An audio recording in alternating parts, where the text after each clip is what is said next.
The morning Stella Wells found the notice nailed to her front door. She stood barefoot on the porch with her coffee going cold in her hand, and read the words 3 times before they truly sank into her bones like a January frost that never quite left. It was the spring of 1882, and the dust of Colton County, Texas, had a particular way of settling into the creases of a person's troubles, making everything feel older and heavier than it already was. The notice was from the Colton County Bank, signed in the blocky, satisfied handwriting of one Harold Pruitt, and it informed Stella Wells, widow of Thomas Wells, that the sum of $940 was due in full within 30 days, or the land and property known as the Wells Ranch, comprising 412 acres of grazing land, the main house, the barn, and all structures thereon, would be seized and auctioned to settle the outstanding debt. $940. Stella sat down on the porch step because her legs told her to, and she set the coffee cup beside her feet, and she looked out at her land. The morning was golden in the way that Texas mornings could be before the heat arrived to bleach everything pale, and the grass moved in slow waves toward the tree line, and the cattle she had left, fewer than she once had, moved through the far pasture in their unhurried way. Her daughter Clara, who was 7 years old and had her father Thomas's dark eyes and Stella's stubborn chin, was visible through the kitchen window, eating her breakfast and chattering to the cat that had no name because Stella had never gotten around to giving it one. Thomas had been dead for 14 months. He had been thrown from his horse on a wet October evening, and the ground had come up to meet him in the worst possible way. And by the time Stella had found him the following morning out in the east pasture, there was nothing to be done but arrange the burial and begin figuring out how to keep breathing. What she had not known until the lawyers and the bank had finished their examining was that Thomas, who had been a good man and a decent farmer but a poor financial planner, had borrowed against the land 3 separate times, consolidating the debts into a single loan with the Colton County Bank at an interest rate that had been climbing steadily for 2 years.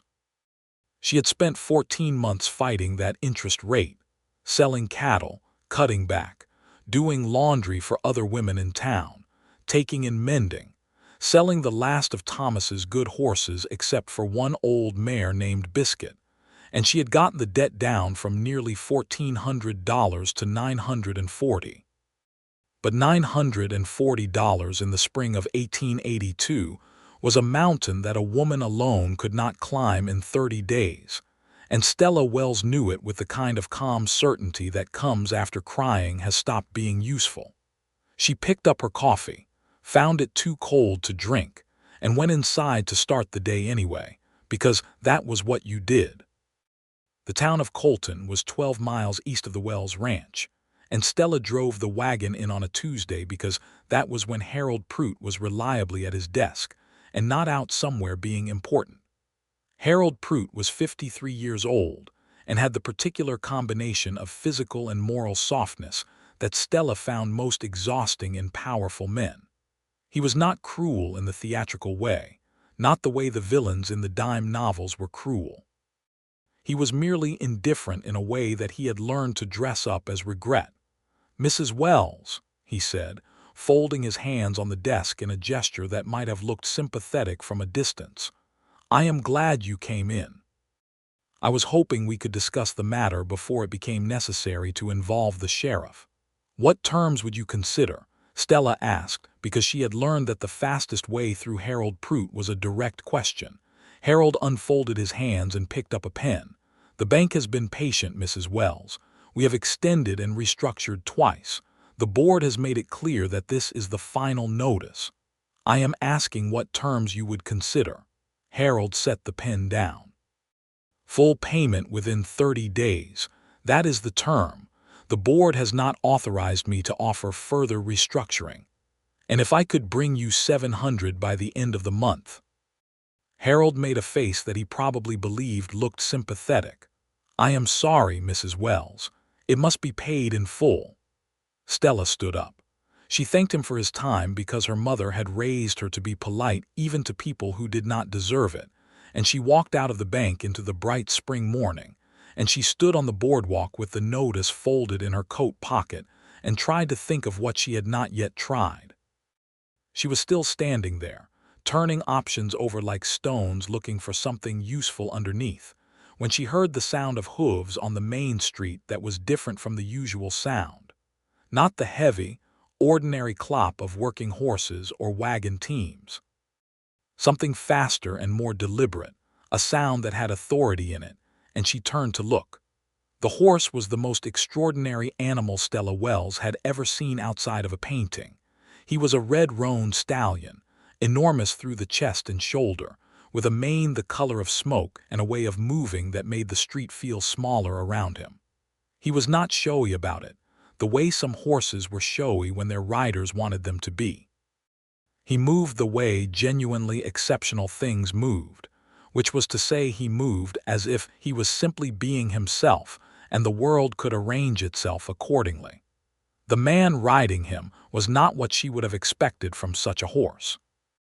Raymond Kendrick was 31 years old and had the lean, careful build of a man who had done hard work for a long time and knew how to do it without wasting energy. He was wearing a brown canvas jacket over a blue shirt that had been washed so many times it had achieved a comfortable, faded dignity, and his hat was the kind of hat that had a history to it, shaped and reshaped by weather and use. He was not handsome in the practiced way of men who knew they were handsome. He was something more interesting than that, with a face that had angles to it and a mouth that looked as if it was accustomed to being quiet and meant it when it was not. He was not from Colton. Stella knew most of the riders who came through Colton, and she knew all of the horses, and she had never seen either this man or this horse before. He rode to the hitching post outside Garnett's Hardware, swung down with the practiced ease of someone who had done it 10,000 times, and tied the roan with a loose knot that spoke of trust between horse and rider. Then he turned and walked into Garnett's, and the door closed behind him, and Stella realized she had been watching for longer than was entirely polite. She gathered herself and walked to the general store to get the flour and salt and a spool of thread that were the stated reasons for her trip to town, and she tried not to think about the bank notice in her pocket.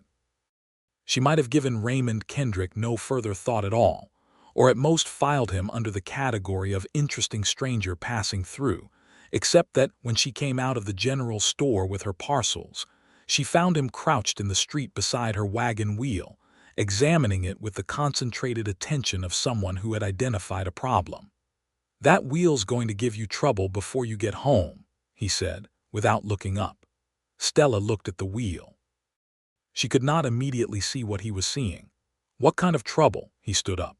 He was taller than he had looked on horseback, which was saying something. The iron rims worked loose on the left side. You can't see it from where you're standing, but if you look from this angle, he stepped aside to give her the angle and she stepped into it and she could see it then, the slight wobble, the hairline gap where the iron met the wood at the base. "How far are you going?" he asked. 12 miles west." He looked at the wheel again and then at the sky and then at her. "It might make it. It also might not make it past the creek if the road's rough out there." "The road is rough out there," Stella said. "Then I get the wheel seen to before you go." He glanced toward the blacksmith shop 2 buildings down. "Hector Marsh will fix it right. I had him look at a shoe this morning. He's good." He said this and then picked up the parcel he had set down to look at the wheel, which she had not even noticed until now, and touched the brim of his hat in a brief, courteous way and began to walk back toward Garnett's. "Thank you," she said. He paused. "Of course," he said and kept walking. The wheel had indeed been working loose, and Hector Marsh fixed it in 40 minutes while Stella sat on the bench outside his shop and watched the street and thought about $940. By the time she drove home, the wheel held, and Clara met her in the yard, and the cat with no name wound itself around Stella's ankles, and the evening came on in its ordinary way, and Stella did not think about the red roan stallion or his rider again that night. But Colton was a small town in 1882, and 12 miles was not such a great distance, and the following week when Stella brought Clara in to see Dr. Hennessy about a cough that had been lingering too long, she saw Raymond Kendrick's roan Stallion tied outside the land office. Stella was curious by nature, which was a trait she had been told was unbecoming in a woman and had never managed to care about. She knew most of the ranchers in Colton County, and she knew the parcels of land that were available and which were not, and the question of what a stranger was doing at the land office pulled at her attention the same way that loose wheel rim had pulled at his. She did not go into the land office, because that would have been too obvious even for her curiosity, but she went to Dr. Hennessy's office, which shared a wall with the land office, and she sat in the waiting room with Clara and listened to the particular quality of the silence on the other side of that wall, which told her nothing useful at all. Clara's cough was the beginning of something the doctor wanted to watch. He gave Stella a bottle of something that tasted like honey and pine and told her to keep Clara warm and bring her back in 2 weeks. When they came out, Raymond Kendrick was sitting on the bench outside the land office with his hat in his hands, turning it slowly by the brim in a way that suggested he was thinking about something. He looked up when Stella and Clara came out, and something moved across his face that was not quite surprise, more like recognition, though they had only spoken once. "Hello," Clara said to him, because she had not yet learned to be reserved with strangers, and Stella hoped she never would. "Hello," he said, and he smiled, and it changed his face considerably.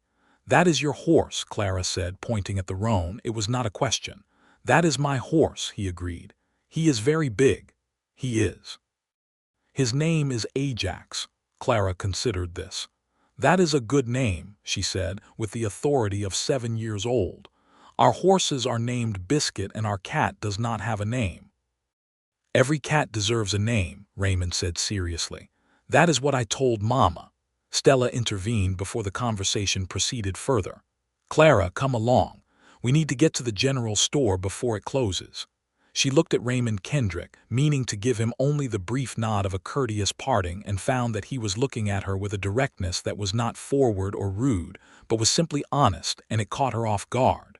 "How is the wheel holding?" he asked. "Perfectly," she said. "Thank you again for catching that." "Any time," he said, and he meant it in the straightforward way that some people could mean ordinary things and make them sound like something more than ordinary. They went to the general store, and Stella bought what she needed, and when they came out again, the roan was still tied to the post outside the land office, and Raymond was talking to old Pete Garfield from the neighboring spread, and Clara waved at the horse, and the horse turned its great head to observe this with calm amber eyes. On the drive home, Clara said, "I like that man." "You do not know him," Stella said. "I know he thinks cats should have names," Clara said, "and that is enough for now." Stella could not argue with that, and so she did not try. It was Mabel Garfield, Pete's wife, who supplied the information, as Mabel Garfield generally supplied all information in Colton County. She did this not out of gossip for its own sake, but out of the genuine belief that an informed community was a functioning one, and Stella had always been grateful for it, even when the information was not entirely welcome. "That Kendrick man is looking to buy the old Dutton property," Mabel said, over the fence one morning a few days after Stella's trips to town. The Garfield spread bordered the Wells land on the north side, and Mabel came to the fence with her gardening gloves on whenever she had something worth saying. 40 acres on the east side of the county, the parcels that old Silas Dutton left when he went back to Missouri. Not much on it, but Kendrick apparently wants to run horses. He has been doing horse trading up in Abilene for the past 5 years, and he made himself some money at it, or so Pete says. Stella filed this away with the rest of what she knew about Raymond Kendrick, which was not much but had a particular clarity to it. A man who traded horses in Abilene. A man who noticed a loose wheel rim at 30 paces. A man who thought cats deserved names. She had larger concerns than her own curiosity, however, because the bank notice had been sitting on her kitchen table for 12 days now, and she had been through every option she could construct and found them all wanting. She had written to her cousin in San Antonio, who had written back with sympathy and no money because her cousin's husband had his own troubles. She had spoken to Pete Garfield about whether he might buy one of her pastures outright, and Pete had been kind about it but had said that his own accounts were stretched. She had calculated and recalculated, and the number always came back to the same impossible answer. $940 in 18 days. She was out in the barn on a Thursday evening brushing biscuit and doing her thinking out loud because there was nobody to hear her but the horse, which was one of the genuine comforts of having a horse, when she heard a rider come into her yard. She came to the barn door and looked out. The last of the sun was going orange and red along the ridgeline, and against that warm light, the red roan stallion stood out like something painted, and Raymond Kendrick was already swinging down from the saddle. He saw her in the barn doorway and touched his hat. "Mrs. Wells, I apologize for arriving unannounced. I should have come at a better hour." "What brings you out this way?" she asked. He came to the barn door and stopped at a respectful distance. "I bought the Dutton property today, the east parcels. My route home goes past your road," and I noticed he stopped. He looked slightly embarrassed. "I noticed the front gate post is leaning badly. The one on the left, if you get a north wind and there is one coming according to the clouds, it could fall and take the gate with it." Stella looked at the front gate. She could see it now, the lean, the way the post had shifted in the soft earth after the spring rains. "If you have a spare post and a shovel," he said, "I could set it right in 20 minutes. Or if you would prefer to handle it another time, that is entirely your business." She looked at him. He was being very careful to give her the choice, and she noticed the care, and she found it worth noticing. "I have a spare post in the barn," she said, "and a shovel." He fixed the gate post in 22 minutes, which was close enough to his estimate to be satisfying, and Stella held the post while he tamped the earth around it, and Clara came out to watch, and informed him solemnly that the cat had been named Biscuit too, which caused a moment of confusion until it became clear that the mare was also named Biscuit, at which point Raymond said, "Well, that is going to make for interesting mornings," and Clara laughed the bright, easy laugh that still sometimes surprised Stella in how much it sounded like Thomas. He accepted a cup of coffee on the porch afterward, because it would have been poor manners to refuse, and Stella did not offer it as charity, only as courtesy. The evening was warm enough without a coat, and the stars were beginning to appear, and they sat in the 2 wooden chairs on the porch with their coffee and talked about the county, and the spring pasture conditions, and whether the Dutton property's water access was adequate for horses, which it was, he said, because he had spent 3 days walking every inch of it before he signed anything. "You are careful," Stella said. "I try to be," he said. Clara had gone inside at some point during this conversation, and Stella became aware that she had been talking to Raymond Kendrick for nearly an hour, and that it had not felt like nearly an hour, and that she could not entirely remember the last time she had simply talked with someone without the weight of the bank notice pressing on every breath. "I had better get moving," he said, setting the cup down. "Ajax has had a long day." "Thank you for the gate post," she said. He stood and settled his hat. "If there are other things around the place that need looking at, Mrs. Wells, I am your neighbor now, and neighborliness is not an imposition in either direction." He said this without any suggestion in it, without any trace of the particular tone that some men used when they offered help to a woman alone, the tone that made it clear the help came attached to something. He said it the way a decent person said it, and that was all. "I will keep that in mind," she said. He rode off into the evening, and Ajax's red coat caught the last of the light, and Stella stood on the porch for a moment longer than she needed to before going inside.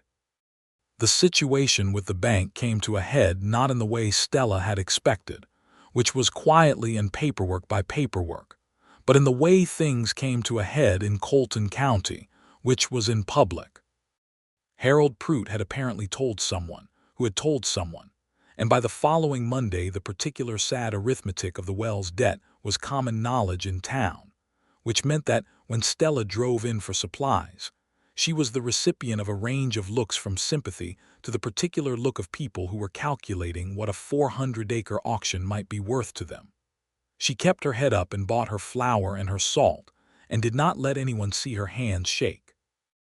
It was coming out of the general store that she nearly walked into Raymond Kendrick, who was carrying a coil of fence wire, and appeared to be in a conversation with the hardware store owner's son, but who stepped back quickly enough that she did not actually walk into him, only came close enough to notice that he smelled of horse and cedar and honest work. "Mrs. Wells," he said, and his eyes were level and did not have any of the calculating look or the pity look or the curiosity look. They had something else in them that she could not immediately name. "Mr. Kendrick," she said, "are you all right?" He asked, and he asked it quietly, not in the public performed way, but in the private way, the way you asked someone when you actually wanted to know. She looked at him, and she was going to say that she was fine, which was what you said, but something about the directness of his gaze stopped the word before it could form. "I have been better," she said, which was honest enough. He nodded once slowly as if this confirmed something he had been thinking about. "I heard," he said. "I am sorry." She thanked him and moved on, because standing in the middle of the street, having the moment be real, was more than she could manage just then.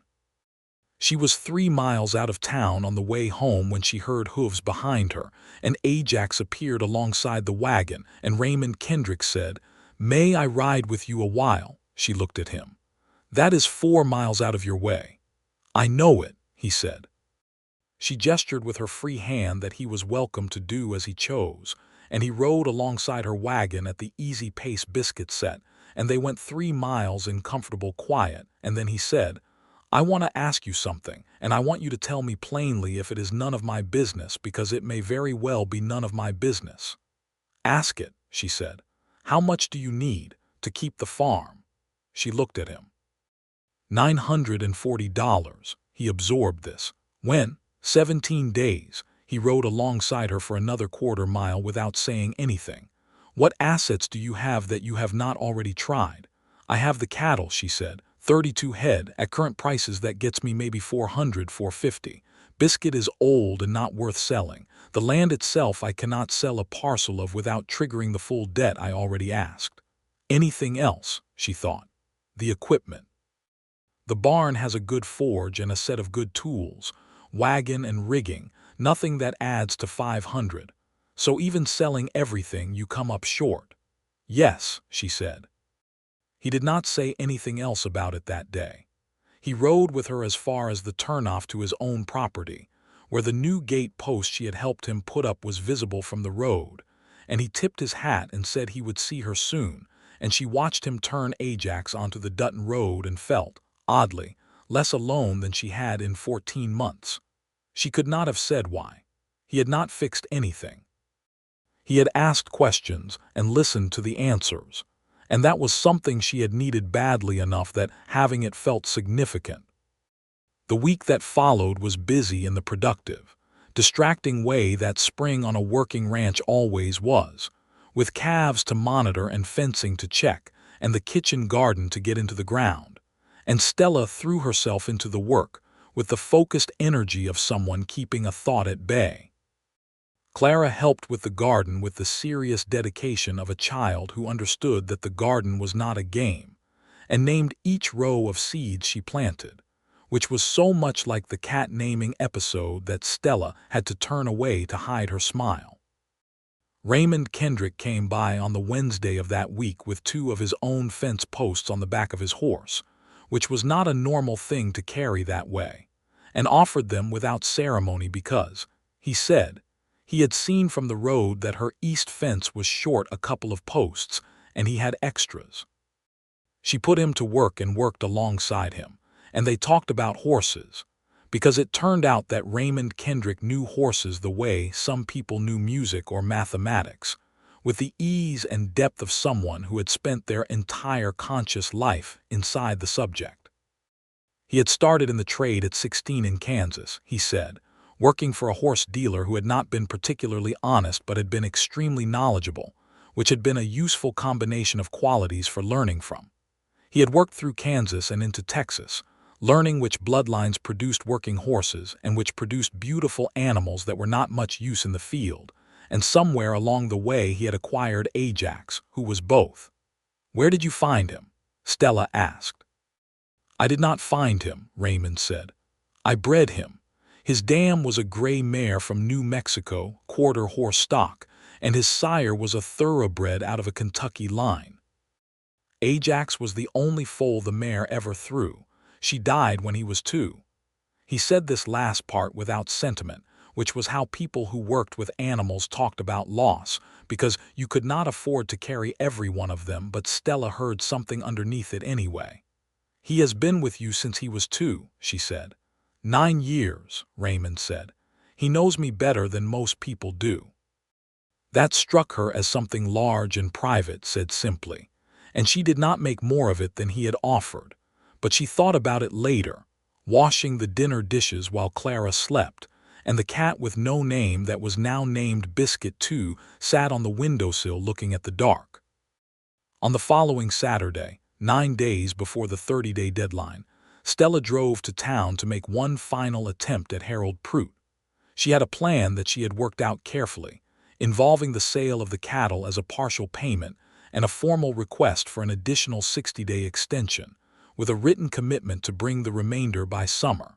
She had written out the proposal in her cleanest handwriting, and she carried it in her coat pocket alongside the bank notice. Harold Prout listened. She had to give him that much. He listened all the way through, and then he laced his fingers together on his desk and told her that the board had voted and the terms were fixed and he was sorry, but there was nothing he could do. She came out of the bank into the morning sunshine and stood on the boardwalk and breathed carefully until her hands stopped wanting to shake. That bad, said a voice to her right. Raymond Kendrick was leaning against the wall beside the bank door, in the relaxed way of someone who had been waiting there long enough to be comfortable about it. He had not shaved that morning or possibly the morning before, and in the spring sunshine he looked very real and very solid, and she did not ask him how he had known she would be in town or why he had come. That bad, she said. He straightened up and settled his hat. Come and have breakfast with me, he said. There is something I want to talk to you about. She did not have an appetite, but she went, because she had learned over the past weeks that when Raymond Kendrick said he had something to talk about, it was worth hearing.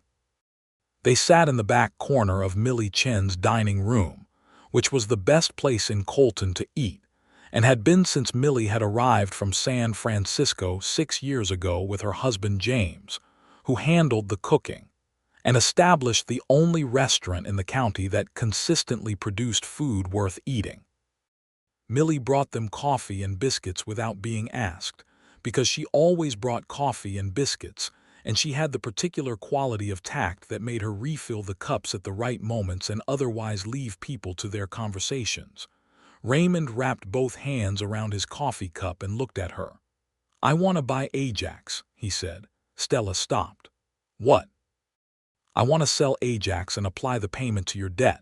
She set her cup down. Mr. Kendrick, Raymond, he said. We have fixed fence posts together. You can call me Raymond.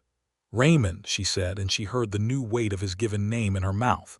You cannot sell Ajax. You told me yourself you bred him. He has been with you for 9 years.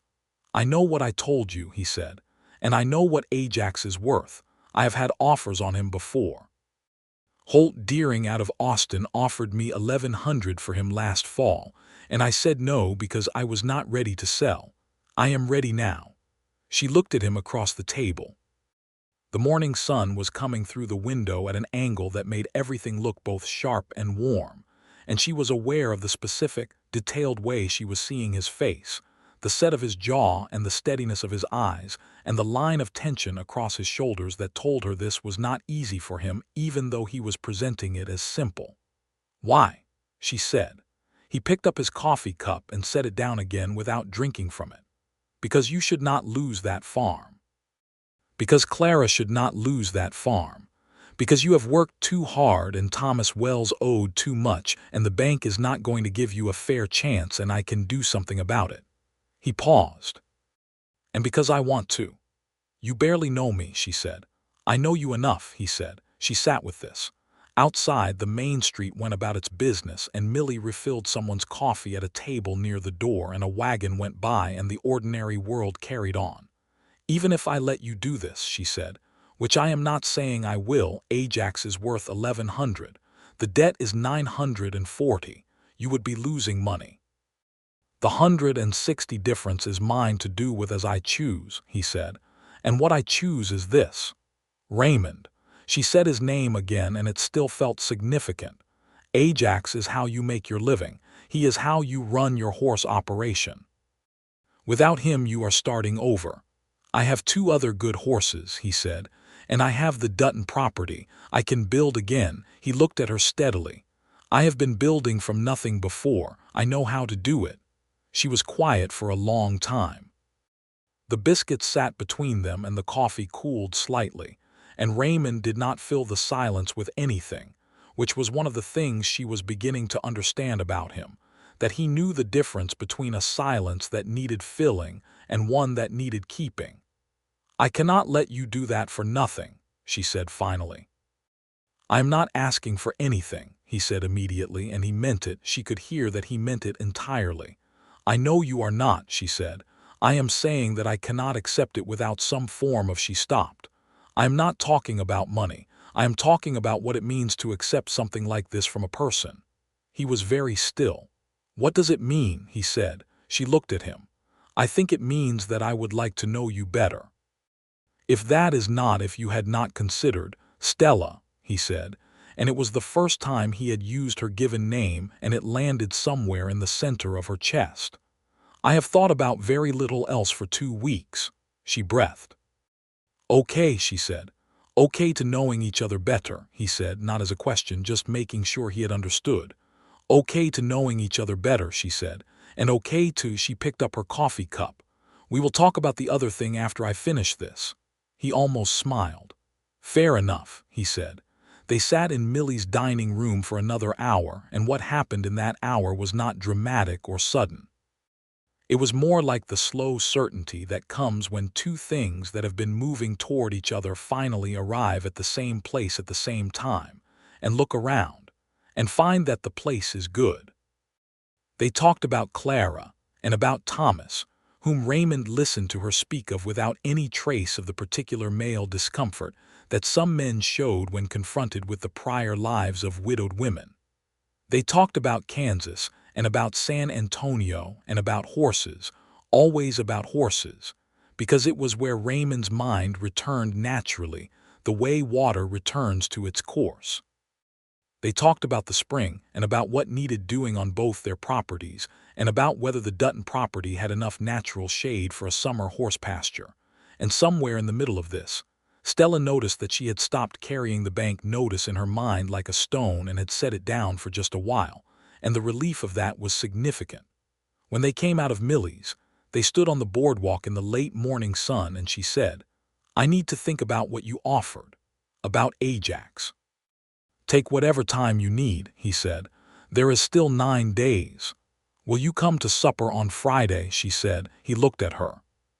Something in his eyes shifted in a way she was coming to recognize, the way his careful steadiness gave way briefly to something warmer when she surprised him. "I would like that," he said. She drove home with the bank notice still in her pocket, but feeling, somehow, that the weight of it had distributed differently, that she was not carrying it alone anymore, and she turned this feeling over carefully on the 12-mile drive, examining it from every angle, because she had learned that feelings which arrived quickly and felt large required examination before they could be trusted. But it held up to examination. That was the thing. Every time she looked at it straight, it held. Holt Deering came to Colton on the Thursday before Raymond's Friday supper. Stella knew this because Mabel Garfield appeared at the fence again with her gardening gloves on and the particular energy she had when information was fresh. "That Austin man is here," Mabel said. "The one who offered Kendrick 1,100 for the roan last fall. He came up from Austin specifically, which means someone got word to him." Stella looked at Mabel. "What do you mean, got word to him?" "I mean that Raymond Kendrick went and contacted Holt Deering himself," Mabel said, with the satisfaction of someone delivering the key piece of a puzzle. Pete spoke to Raymond this morning at the feed store. Raymond told him straight out, said he reached out to Deering last week because Deering had offered a fair price before and he wanted the deal done quickly. Stella stood very still. He contacted Deering himself, before I said yes. He did, Mabel said, not without a certain gentleness in it. Stella went back into the house and stood in the kitchen, and thought about Raymond Kendrick contacting Holt Deering a week ago, before she had given him any answer, before they had sat in Millie's dining room and said the things they had said. He had done it before he knew what she would decide, because he had already decided, and whatever she said or did not say had not been the thing that moved him. She thought about that for a long time. She thought about Thomas, who had been a good man who loved her and had not known how to carry his burdens out loud, and so had carried them in silence until they became impossible. She thought about the 14 months she had spent learning to be alone in the particular permanent way of widowhood, which was different from any other kind of aloneness, because it did not come with the possibility of something changing, or so she had believed. She thought about Clara, who had said that knowing a man thought cats deserved names was enough for now. 7-year-old wisdom, but not wrong. She put on her coat and told Clara she would be back in 2 hours, and she drove the wagon to Raymond's property on the Dutton Road. She found him in the east paddock with Ajax, doing something with the horse's near hind leg that required both of them to be very patient about it, which Ajax was, in the particular resigned way of a horse who has decided to trust the person handling him. He heard the wagon and looked up, and she climbed down and walked to the paddock fence and waited. He finished with the leg, straightened up, and led Ajax to the fence. The stallion turned his great head towards Stella and breathed at her in a measuring way, and she put her hand up to his nose and let him take her measure in return. "Mabel Garfield told me you contacted Holt Deering last week," she said. Raymond was quiet for a moment. "I did," he said, "before I gave you any answer." "Yes." She looked at him. The afternoon was warm and the paddock smelled of good grass and horse, and Ajax's nose was still working at her palm in a thoughtful way. "Why?" she said. He was quiet again. He had his hand on Ajax's neck in the easy, habitual way that people touched animals they loved without thinking about it. "Because I knew what I wanted to do regardless of what you decided," he said. "If you had said no to everything, I would still have sold him and found another way to get the money to the bank on your behalf. That was separate. You would have given me $940 without any." She stopped. "Yes," he said simply. She looked at him for a long moment. Ajax moved slightly between them and the spring wind moved through the grass of the east paddock, and somewhere in the distance a meadowlark was making its particular kind of insistent music. "Raymond," she said. "Stella," he said. "I think you are the best man I have met in a very long time," she said. "Possibly ever." He looked at the ground briefly, and when he looked back at her his face had the expression that she was beginning to understand was what Raymond Kendrick looked like when he was moved and was not quite sure what to do with it. "That is a considerable thing to say," he said. "I know it," she said. "I mean it." Ajax snorted softly and moved away to look at something interesting in the middle distance, and Raymond came to stand on the other side of the fence from Stella, and they were close enough that she could see the detail of his face, the weathered lines beside his eyes, the shape of his mouth that looked, she thought, like it was made for saying serious things and occasional unexpected ones. "Come to supper tomorrow," she said, "and then we will talk about all of it." He nodded once slowly. "I will be there," he said. He came to supper on Friday evening with his hat in his hands and a bunch of wildflowers that he had evidently gathered on the ride over, because they were slightly squashed from being held one-handed on horseback, and Clara received the flowers as if they were fine roses from a city florist and put them in the tall blue pitcher on the kitchen table and declared them perfect. Stella had made a proper supper. She had the beef stew that Clara liked, and the cornbread that she had learned from her mother, and a dried apple pie because she had discovered that Raymond had the mild, unconcealed sweet tooth of a man who did not get many good desserts, and feeding this had become a small private pleasure she had not examined too closely. They sat at the kitchen table, the three of them, and the meal was easy in the way that meals could sometimes be when everyone present was comfortable with the others. And Clara talked about the row of bean seeds she had named, and about Biscuit Two's recent discovery of the barn mice, and about a bird she had seen that she could not identify. And Raymond listened to all of this with genuine attention, and identified the bird from her description as a painted bunting, which Clara received as a gift of extraordinary value. After Clara was in bed and the dishes were done, they sat on the porch with their coffee in the familiar way that was already beginning to feel like a habit, and the night was clear enough to see the Milky Way spread across the dark, and Stella said, "When does Holt Deering want to come for Ajax?" "Saturday week," Raymond said. "He would have come sooner, but he has business in Dallas first." "And the money?" "Cash, 1,100. I will take it to Prude on Monday morning and pay the debt in full. You will have the deed clear before the 30-day deadline." She sat with this.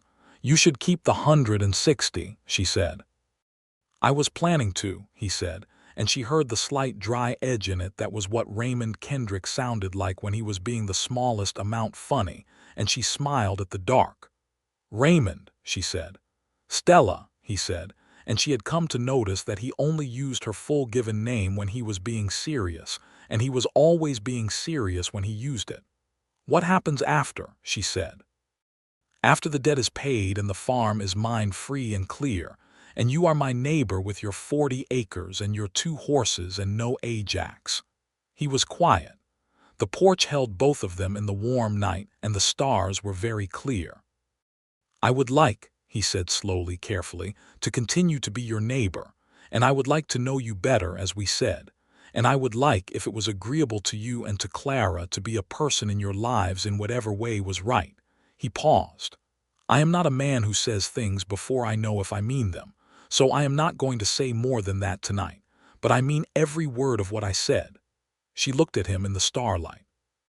He was looking out at the dark pasture, and his profile was quiet and settled, and she thought that this was what she trusted about him, not the gestures, though the gestures were good, but the quality of his honesty, the way he weighed his words and only spent them when they were true. "I know you do," she said. "That is why I believe you." He looked at her then, turning from the pasture to her face, and in the dark his eyes were warm and steady, and neither of them said anything else for a while. But the silence was the kind that was full rather than empty, the kind that two people made together when words had done enough for one evening. The days between that conversation and the Saturday when Holt Deering arrived had a particular quality that Stella would remember for a long time. Raymond came to the farm almost every day, sometimes with a specific purpose. A tool he had borrowed returned, a question about where the East Creek ran in dry season, whether she had a particular seed variety she could spare, and sometimes with no stated purpose at all except that he was in the neighborhood, which they both understood was not quite accurate since the Dutton property required a deliberate detour to arrive at the Wells Road.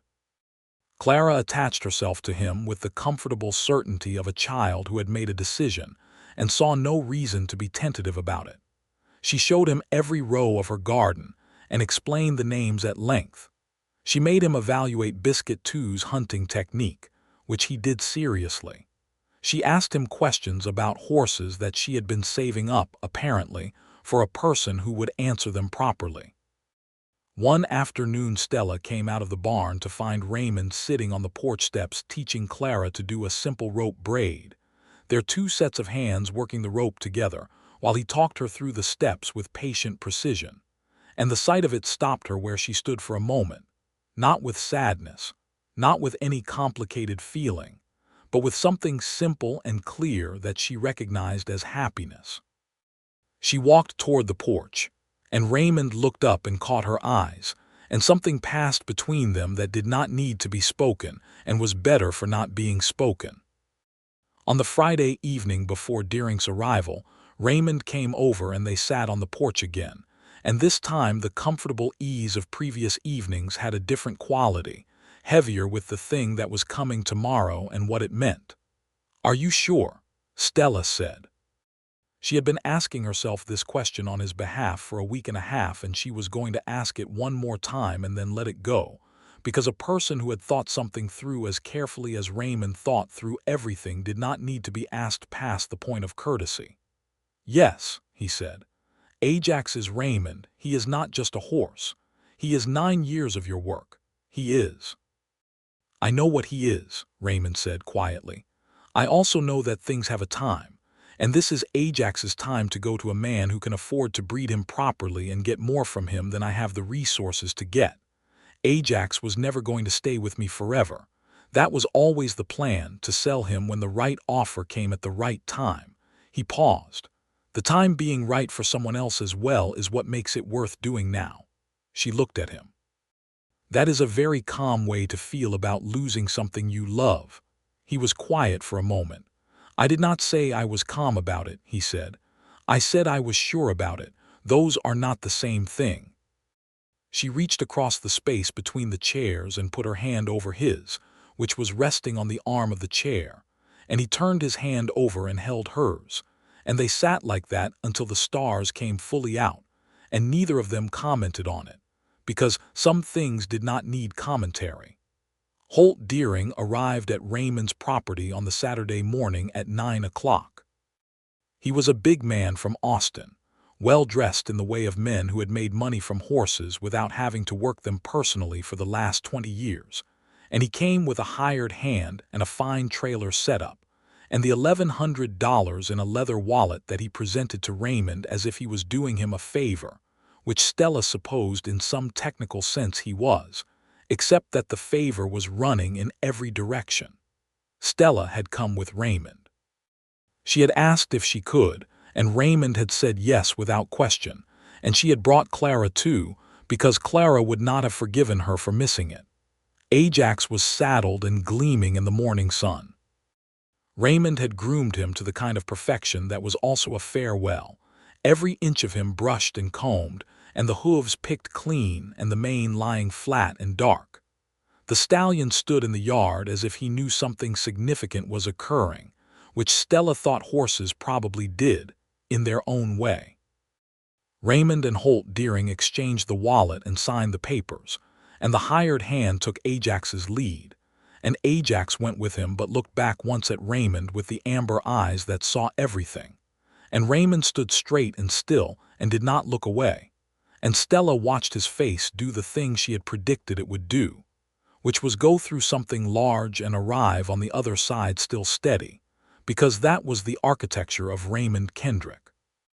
When the trailer had gone down the road and the sound of it had faded, Raymond stood looking at the empty paddock for a long moment. Clara had her hand in his, which she had put there at some point during the departure without being asked, and Raymond looked down at her small hand in his large one, and something about his face changed. "He will be all right," Clara said. "Ajax, he will be all right." "He will," Raymond said. "He is going to a good place." "And we will be all right too," Clara said. Raymond looked at Stella over Clara's head, and Stella looked back at him. "Yes," he said, and it was addressed to both of them. "We will." On Monday morning, Raymond walked into the Colton County Bank with $940 in cash, which was the amount the wallet had contained after he had kept what he had mentioned keeping, and he paid Stella's debt to Harold Prout in full, in front of 2 witnesses that Stella had arranged to be present, because she was not going to let anything be misunderstood or misrecorded. And Harold Prout wrote out a receipt and stamped the deed and returned it free and clear, and had the grace to look slightly uncomfortable about all of it. Stella held the deed on the way out of the bank and stood on the boardwalk and looked at it. 412 acres, Raymond said beside her. "All mine," she said. "All yours," he agreed. She looked up at him. The morning was bright and warm, and the main street of Colton was going about its business, and she had the deed to her farm in her hand and the man who had made it possible standing beside her, and she said, "Raymond."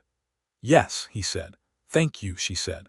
"Not just for the money, for the gate post and the wheel rim and the supper and the rope braid, and for listening." She paused. "For being who you are about it." He looked at her. The morning light was very direct and it showed everything clearly. "You would have found another way," he said. "Maybe," she said. "But I did not have to because of you." He was quiet for a moment. Then he said, "Do you want to come and see what I am doing with the east paddock? I am thinking about a run-in shed, and I want an opinion from someone who knows how to look at a building project." She recognized this for what it was, the pivot back to the ordinary and practical because the emotional had gotten full, and she loved him for it, which was when she knew that the word love was the right one, arriving quietly and without announcement, the way true things sometimes did. "I want to see the east paddock," she said. "Let me get Clara from Mrs. Hennessy first." They walked together down the boardwalk to collect Clara, and Millie Chen waved at them from the door of her dining room, and old Pete Garfield touched his hat from across the street, and Colton County went about its spring business around them, and Stella Wells walked through it with the deed to her farm in one hand and a lightness in her chest that she had not felt in 14 months and was beginning to understand she did not have to feel guilty about. June arrived and brought the heat with it, the particular Texas summer that settled in and made everything shimmer at the edges. The work on both properties was full and constant, and Raymond and Stella fell into a pattern that developed so naturally. It was hard to say afterward when it had become the pattern rather than simply a series of days. He came to the Wells farm in the mornings when the work was heavy. She came to the Dutton property in the afternoons when he needed an extra pair of hands or an opinion, which was more often than either of them acknowledged was strictly necessary. Clara moved through all of it like water finding its level, adapting to Raymond's presence with the ease of a child who has decided where she stands and is comfortable there. She gave him the particular brand of affection she reserved for people she had admitted into her inner circle, which involved a combination of constant information delivery and the occasional testing of limits to see what he was made of. He was made of patience and humor, and the ability to maintain authority without hardness, which was the combination that worked best with Clara, and Stella watched him learn this in the quick, observant way he learned everything, and filed it away. One evening in mid-June, they were sitting on the porch after supper, which had become the fixed end of the days they spent on the Wells farm, and the heat had softened into a warm evening, and Clara had gone to sleep an hour earlier. The sky was doing the pink to purple to dark transition that Texas evenings did so well, and the cattle were quiet in the far pasture, and the whole property had the settled, breathing quality of a farm at peace. "I want to tell you something," Raymond said. Stella looked at him. He had been quieter than usual through the evening, and she had given him the space of it because that was what he sometimes needed. "I have been thinking," he said, "about what I want, not just the next season or the next year, what I actually want." He looked at the pasture. "I want to build the horse operation. I want to do it properly with a breeding program and good stock, which will take time because I have to rebuild what I started overselling Ajax, and I am comfortable with that." He paused. "And I want to do it here, in this county, near you." "Near me," she said. He turned to look at her. "With you, if that is what you want. When it is right and when you are ready, if you ever are. I am not putting a timeline on anything. I am telling you what I want because I said I would not say things I did not mean, and I mean this." She looked at him for a long, clear moment. The sky was deep blue at the top and orange at the horizon, and Raymond Kendrick was looking at her with the honest, unguarded expression that she had seen on his face only a handful of times, the one that was underneath all the steadiness. "I am not entirely done being afraid," she said. "I know that," he said. "Thomas was a good man and I loved him, and losing him was it changes how you feel about risk." "I understand that," he said, "but I think." She stopped. She took a breath. "I think that I am more afraid of the version of things where I don't find out what this could be, than the version where I try and something goes wrong." He was very still. "I am not putting a timeline on anything either," she said, "but I want to tell you what I want because I think that is fair." "What do you want?" he said. She looked at him. "I want you to stay," she said. "Not just near here, in my life, in Clara's life." She paused. "I want the mornings and the fence posts and the suppers and all of it." He reached across and took her hand, and it was not the same as the hand holding on the porch some weeks ago, which had been comfort. This was something more deliberate, more claimed, a hand taken in the full knowledge of what the taking meant.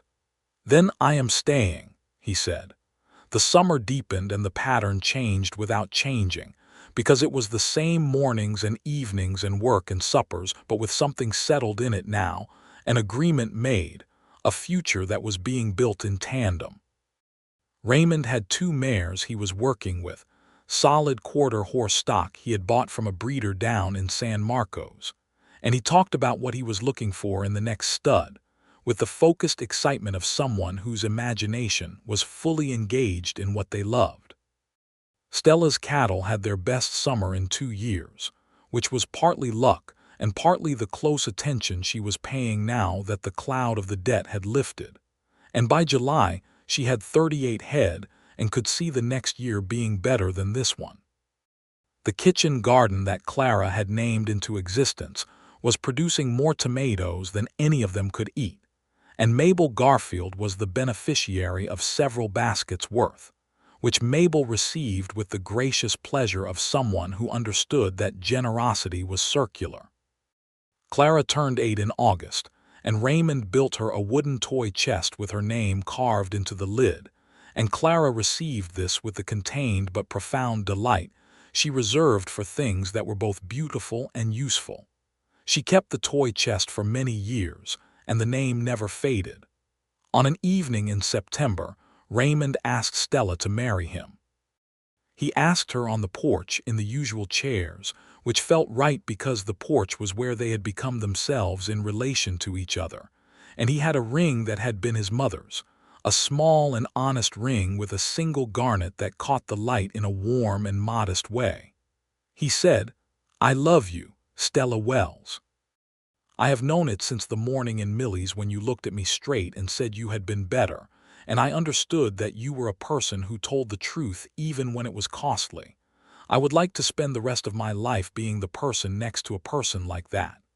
She looked at the ring and then at him and said, "Yes, Raymond Kendrick, I would like that very much." He put the ring on her hand, and she held her hand up to look at it in the evening light, and the garnet glowed like something important. "I love you too," she said, "if that needed saying." "It is always worth saying," he said. She laughed, and he smiled, which was the particular smile she had come to know and which still did what it did to her each time. They married in October, in the simple ceremony of the Methodist Church in Colton, with Reverend Price doing the speaking and Clara as the flower girl and Mabel Garfield weeping with comprehensive satisfaction, and Pete Garfield shaking Raymond's hand so firmly afterward that Raymond flexed his fingers to make sure they still worked. Millie Chen made the wedding cake, which was a white cake with dried fruit, and was the finest thing anyone ate in Colton County that year. Hector Marsh at the blacksmith's shop closed for the afternoon and came to the reception, and several dozen other people from the county filled the church and the church hall with the warmth of a community that was, for all its ordinary difficulties and unjust arrangements, capable of celebrating when something good happened to people who deserved good things. Raymond wore a clean suit he had made in Colton, dark blue, and his good hat, and Stella wore the dress she had made herself from a pale blue wool that she had found at the general store and had cut and sewn over 3 weeks of evenings, and she thought she looked like herself, which was all she had ever wanted to look like on any occasion. When Reverend Price said the words and Raymond said his and she said hers, she felt the settled rightness of it in her body, not the weightless happiness of a first feeling but the deep, reliable satisfaction of a choice made by someone who understood what they were choosing. At the reception, Clara danced with Raymond to the fiddle music that Dan freely played with his usual enthusiastic commitment to the spirit of a song over the technical details, and Raymond danced with Clara the way he did everything, with full attention and no self-consciousness, and Stella watched them from the edge of the room with her cake and her garnet ring, and the deed to her farm in the back of her mind like a foundation she was standing on. and she thought about how many different shapes a life could take, and how it was impossible to see any of them coming until they had arrived. Raymond moved his things from the Dutton property into the Wells house in early November, and the house received him the way it received most things, with solid and undemonstrative practicality. His books went on the shelf. His gear went in the barn. His 2 mares went into the pasture alongside Biscuit, who was deeply skeptical of them for approximately 3 days before deciding they were acceptable. The Dutton property did not sit idle. Raymond had the sense and the long view to keep it properly maintained and to use the east paddock for his breeding operation, and he rode over to it every morning and came back by midday, which meant that the Wells farm and the Dutton property functioned as a single expanded operation, more land and more options than either of them had managed alone. The winter of 1882 coming into 1883 was cold and clear and mostly kind. The kind of winter that let you breathe and stock supplies and plan the next year without too many interruptions from the weather. Stella and Raymond spent the long evenings by the fire with Clara between them on the settle, Clara reading or drawing or constructing elaborate narratives about the named rows of next year's garden, and the wood stove threw its heat generously across the room. And Biscuit, too. The cat claimed the warmest corner of the hearthrug with the permanent conviction of an established authority. They talked about the horse operation in these evenings. Raymond had a plan that was careful and sequenced, the way his plans always were, beginning with the 2 mares and a rented stud for the first season, building to enough foals by the following year to begin establishing a reputation, and then slowly over 5 years arriving at a program that could sustain itself and grow. He showed Stella the numbers in the way he had learned she appreciated, not simplified but complete, so that she could see the whole picture and give an opinion that was informed. She was useful to the plan in ways that went beyond opinions. She understood land and cattle and the rhythms of the county's markets, and she had the established relationships with the ranchers and farmers that Raymond, as a relative newcomer, had not yet built. Between the 2 of them, they had more tools than either had alone, which was not the least of what a good marriage was made of. In February, Stella knew she was pregnant. She told Raymond on a Saturday morning while he was cooking eggs, which he had taken over as his particular morning contribution, and he set the pan down very carefully on the hob and turned around and looked at her with an expression that was large enough to be visible even on his generally contained face. "A baby," he said. "In the fall," she said. "September, Dr. Hennessy thinks." He crossed the kitchen and took her face in his hands, which was not something he did often and therefore meant more when he did, and he looked at her for a long moment with the expression she could not have found a word for if she had tried, and she did not try. "A baby," he said again, softly. "You are happy," she said. She could see that he was, but she wanted to hear it. "I am so happy," he said, "that I do not entirely know what to do with it." She put her hands over his. "You could start by not letting the eggs burn," she said. He laughed, and it was the full laugh that she heard only occasionally and valued precisely because of its rarity, and he turned back to rescue the eggs, and Stella sat down at the kitchen table with the warm February morning coming through the window, and thought that she was grateful in a way that had no bottom to it. Clara received the news of the coming baby with the thoughtful gravity of someone taking in important information. She asked several practical questions, including what would happen to her room, which was settled by explaining that the small storage room could be made into a proper bedroom, and whether the baby would name things, which was a more philosophically interesting question that got a more open-ended answer, and finally whether Raymond would still have time for the rope braid lessons, which Raymond assured her he would, and which settled the matter to her satisfaction.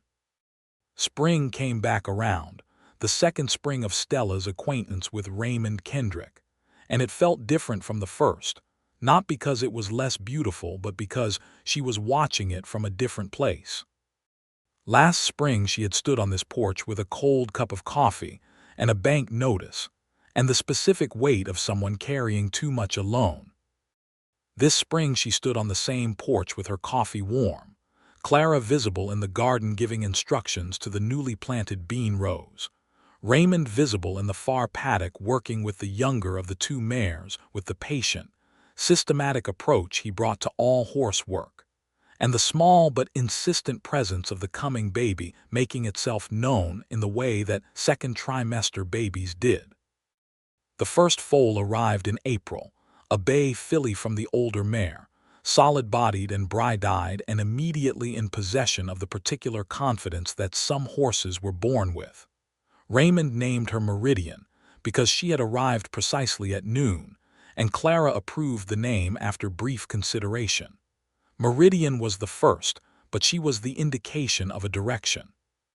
By the following year, there would be 2 more foals from the 2 mares, and Raymond had already arranged the rented stud for the next season, and the reputation he had been building quietly through the county was beginning to produce the results he had planned for.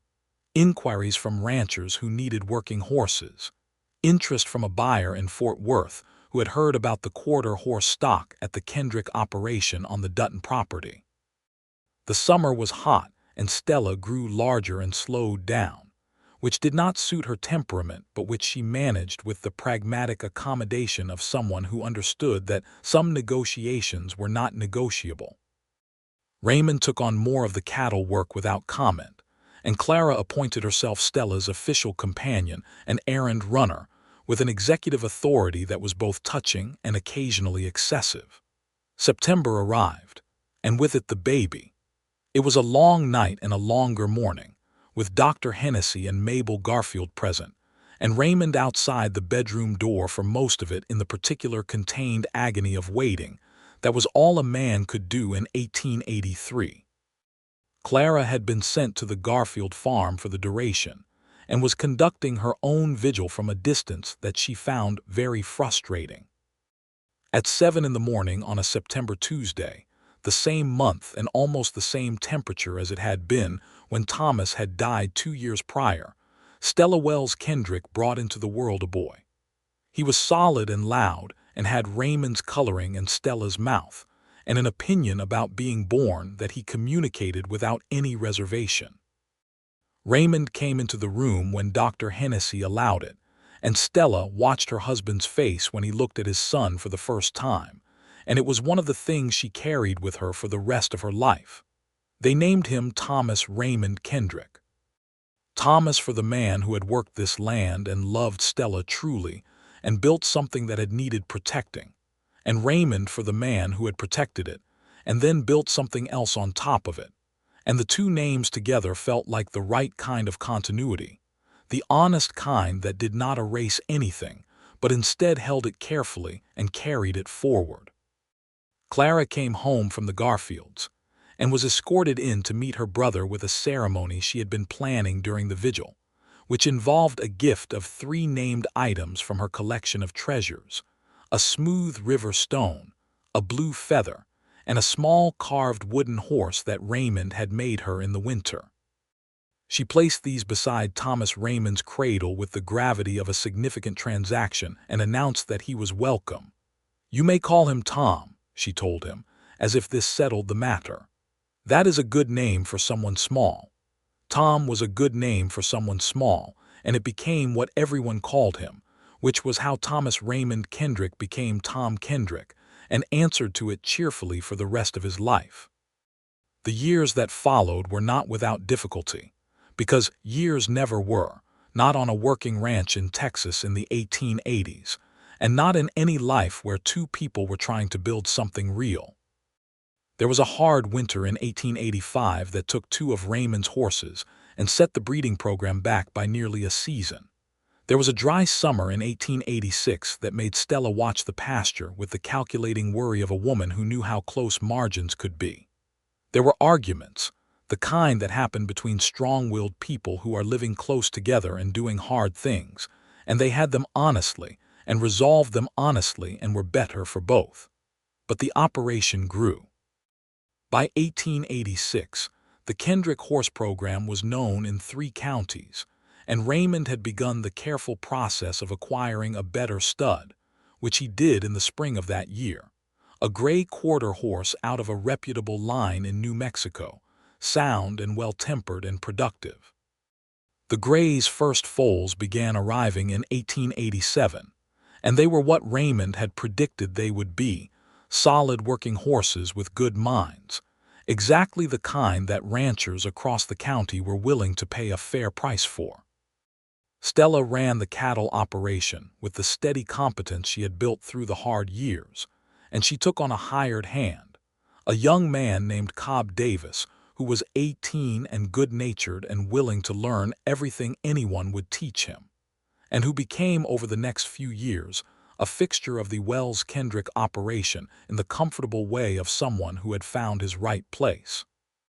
Tom grew from infant to toddler to small boy with the characteristic speed that children displayed without any concern for the logistics this created. He had Raymond's focused attention span when something interested him, and Stella's practical streak, and Clara's complete inability to be impressed by things that did not deserve it, which combination made him an interesting person to be around from very early on.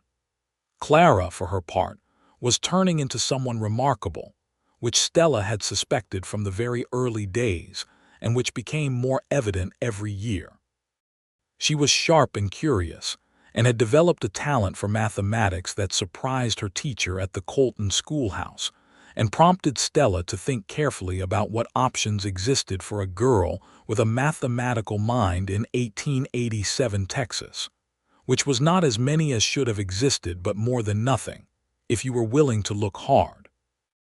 In the spring of 1888, a woman named Frances Albright came to Colton to open a school for young women that offered a curriculum beyond what the county school could provide, and it was Raymond who brought the news home first, having heard it at the land office, and who presented it to Clara with the directness he used for things he considered important. "There is a school opening in September," he said. "Advanced mathematics and sciences and literature. You would board in town during the week and come home for weekends. I think you should go." Clara looked at him. She was 13 now and had the self-possessed quality of someone who had been taken seriously all her life and had grown accordingly. "Do you think I am smart enough?" she said. "I think the question is whether they are good enough for you," Raymond said. "But I think you should go and find out." She went. She was not the smartest student in Frances Albright's school in any simple ranking way, because the school drew from across the county, and there were bright girls there from various backgrounds. But she was one of the most determined and one of the most original, and she thrived in the particular way that people thrived when they were finally being asked to use all of what they had. Stella rode to town to pick Clara up on Fridays, and on those rides home, Clara talked about what she had been learning with the accelerated enthusiasm of someone for whom learning had always felt slightly insufficient and was now sufficient. And Stella listened and asked questions, because she was genuinely interested, and because she had made a promise to herself when Clara was 7 that she would always make space for whatever Clara turned out to be. Tom, at 5 years old, missed his sister with a directness that was purely Tom, which was to say he announced it every Friday morning and every Sunday evening without modulation, and was otherwise fully occupied with being 5 in the large world of the combined Wells-Kendrick operation. By 1889, the Wells-Kendrick Ranch, which was what people in the county had taken to calling the combined operation, was prospering in the solid, unflashy way of a well-run enterprise that had been built carefully rather than quickly. The horse operation had a waiting list for the following season's foals, which was a position Raymond had estimated would take 7 years to reach and which had taken 6, and he was quietly satisfied about this in the way that careful people were satisfied when their careful plans arrived ahead of schedule. The cattle herd was at 60 head, which was the right size for the land and the market, and Stella had begun thinking about whether there was value in adding a small dairy element, because the county's population was growing and the supply of dairy products was not growing with it.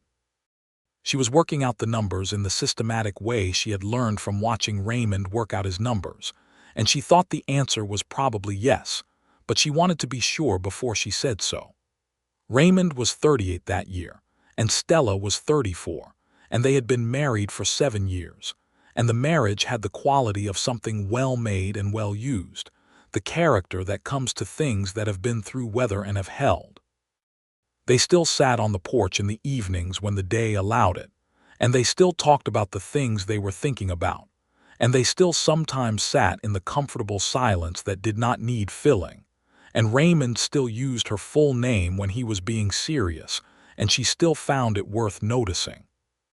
One September evening, 7 years to the month from Tom's birth, and nearly 7 years from the morning she had found the bank notice on her door, Stella sat on the porch with her coffee and watched the last of the sunset over her pastures and thought about the arithmetic of a life.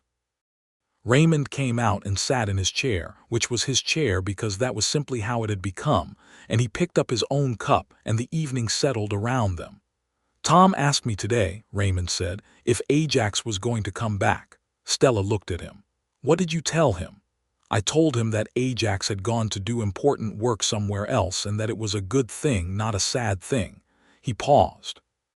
He thought about this for a while and then said that the gray was better anyway because the gray let him touch his nose. She smiled. "That sounds like Tom." "It does," Raymond said. He was quiet for a moment. "I think about Ajax sometimes," he said, "not with regret, just with the feeling of something that was real." "He was very real," she said. "He was how I met you," Raymond said. "Or at least he was what I traded to keep you." He looked at her sideways with the small, private humor. "That seems like it worked out considerably in my favor." "Raymond Kendrick," she said, "you are almost funny." "Almost," he agreed. She looked at her land, her pastures, the barn that Thomas Wells had built and that Raymond had repaired and extended.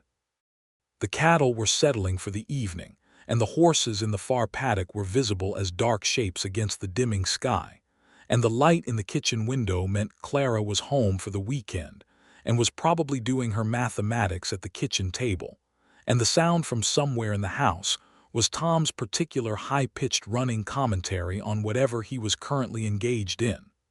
"I want another one," Stella said. She had been thinking about this for a while and had decided to say it plainly because that was how they said things. Raymond was quiet for a moment in the absorbing way. "Another baby. If it is possible," she said. "Tom is 6 now, and Clara will be away more as she gets older. She stopped. "I want this house to be full." He set his coffee down and turned to look at her fully the way he did when he was giving something his complete attention. "Yes," he said. She looked at him. "Yes, you want that too." "Yes," he said again. "I have been thinking the same thing and not saying it because I was not sure how you felt." She laughed. "Raymond, when have I ever been unclear about how I felt?" "Fair point," he said. She reached across and took his hand in the way that was by now as natural as breathing, and they sat with the evening coming fully down and the stars beginning their appearance, and the sounds of the house behind them, and the land spreading out before them in the good Texas dark. Their daughter arrived the following summer, in June of 1890, and was named Margaret after Stella's mother, and was called Maggie by everyone from the first week. She arrived with a calm attentiveness that was very different from Tom's emphatic entry into the world, and looked at everything around her from the beginning with the considered gaze of someone deciding what to make of it all. Tom was fascinated by his sister, with the wholehearted engagement he brought to all interesting phenomena, and Clara, who was 15 and had the particular quality of slightly exasperated love that older sisters sometimes had for small siblings, sat in the rocking chair in the corner and held Maggie with a correctness that could not quite conceal how much she liked doing it. Raymond brought Stella her coffee and sat on the edge of the bed and looked at his daughter with the expression that had not changed from the first time he had looked at Tom, the large, inadequate expression of a person encountering something they did not have words for. "Margaret," he said, trying the name. "Maggie," Stella said. "Maggie," he agreed and looked at Stella, and the look between them was the look of two people who had built something real and knew it and were not going to squander the knowing. The years continued in their way, full and ordinary and occasionally extraordinary, the way lives were when they were lived well. Tom grew into a rangy, good-humored boy who had his mother's practical intelligence and his father's eye for horses, and who announced at the age of 9 that he intended to be a horse breeder, which satisfied Raymond considerably. Maggie grew into a small person of considerable opinions, who kept both her parents on their conversational toes. Clara finished at Francis Albright's school and, with Raymond's encouragement and Stella's determination, found her way to a teacher's college in San Antonio, which was a distance that required adjustment on all sides, but which was the right thing for the right person, and they all knew it. She came home in the summers, and the summer visits were their own texture, Clara bringing the larger world back to the farm and laying it out over the supper table with the delight of someone who had things to say and people who would listen. Raymond listened to her talk about mathematics and science and the particular social structures of a city like San Antonio in 1892, with the same full attention he had given her named Garden Rose and her report on Biscuit 2's hunting technique 14 years before, and Clara, who had always known she was valued, felt it again and was right about it. The farm went on. The horses went on. The cattle went on. The seasons came around in their reliable way, and the land that Thomas Wells had borrowed against, and that the bank had tried to take, was worked and tended and improved year by year by the people who lived on it, and it grew more itself with each passing year rather than less, which was the best thing that could happen to a piece of land. Biscuit the mare died in 1891 at a good old age, and Stella buried her in the corner of the pasture where she had always preferred to stand, and stood there a while afterward, and Raymond came and stood with her without saying anything, because some things did not need words, they needed witness. Biscuit, too, the cat, lived to an extraordinary age by any accounting, and ruled the hearthrug with undiminished authority until the very end, and was replaced, eventually, by a successor whom Tom named Biscuit 3, with the naming logic of his family firmly intact. Harold Prout retired from the bank in 1893 and was replaced by a younger man named Cartwright, who had modern ideas about agricultural lending that were considerably fairer to working farmers. And Stella went to the bank that year for a loan to expand the dairy operation she had been planning since 1889, and found it not only possible but surprisingly straightforward. She mentioned this to Raymond over supper with a satisfaction she did not attempt to conceal. "Times change," he said. "Not always fast enough," she said, thinking of the 14 months and the $940 and all the women in all the counties for whom no one had traded their stallion and no bank manager had changed. "No," he agreed, "not always fast enough." The dairy operation worked out, because she had done the numbers correctly, as she generally did, and by 1895, the Wells Kendrick ranch had enough diversification that a bad year for any one element could be cushioned by the others, which was the financial security she had been building toward since the morning she had read the bank notice and sat down on the porch step because her legs had told her to. In 1896, Raymond took Tom to Abilene for a week to look at horse stock, which was Tom's 14th birthday present and the beginning of his proper education in the trade. They came back with a young mare that Raymond had bought and Tom had selected, and Tom explained his selection reasoning to Stella with the focused, technical thoroughness of someone who had been waiting for this conversation. Stella listened and asked the questions she genuinely had and found his reasoning sound. She said so, and watched him receive this with the contained pleasure of someone whose opinion of their own judgment had just been confirmed by someone whose judgment they trusted, and she thought, not for the first time, that she was very proud of her children, all 3 of them, in ways that were specific and real. Clara came home that summer with news of her own. She had been offered a position teaching at the teachers' college itself, which was unusual for a woman as young as she was but not unheard of, and she wanted her parents' opinion on whether she should take it. It was a formality, the consultation, because anyone who knew Clara knew the decision was made, but she wanted them in it, and they were in it, and they said take it, and she would have taken it regardless, but she was glad they said it. Maggie was 6 that summer and had recently become extremely interested in the dairy operation, which she approached with the determined pragmatism she had been born with, asking questions that were more sophisticated than 6 should have produced, and Stella answered them all, because that was what you did. On an evening in the late summer of 1896, Stella and Raymond sat on their porch in the fading light of an August evening, and the farm was quiet in its full summer way, and the horses were in their paddock, and the cattle in the far pasture, and somewhere in the house Tom and Maggie were engaged in some project that involved periodic negotiation. "Do you ever regret it?" Stella said. Raymond looked at her. Ajax. Yes. He considered this with the care he always gave to questions that deserved it. "No," he said, "not for a moment, not since the first moment." He looked out at the farm, the barn, and the pastures, and the house that was fuller now than it had ever been. "I told you then that Ajax had a time to go to the right place. I was right, and I had a time to arrive in the right place." He looked at her. "I was right about that too." She looked at him, her husband. The man who had ridden a red roan stallion down the main street of Colton on a spring morning in 1882 and noticed a loose wheel rim and fixed a gate post and bought a neighboring farm and sold his most beloved horse for her and her daughter and her 412 acres of Texas. "You were right about the cats, too," she said. "The cats," he said. "You told Clara that every cat deserved a name. The very first day." He looked at her for a moment, and then the smile came, the full one, the one she had never stopped valuing for its rarity. "That was a well-reasoned position," he said.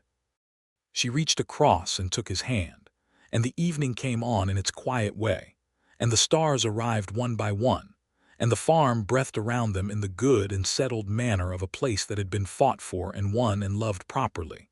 And Stella Wells Kendrick sat on her porch with her husband's hand in hers, and thought that this was what it felt like to have arrived somewhere that was yours, not by luck or by ease, but by the accumulated weight of good choices made in hard moments, and the particular grace of a man who had believed, before she could quite believe it herself, that she was worth the cost of his finest thing.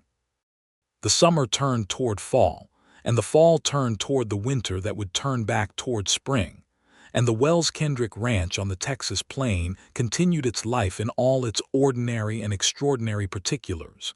Year by year, season by season, the horses in their paddock and the cattle in their pasture and the family in their house, full and warm against the dark.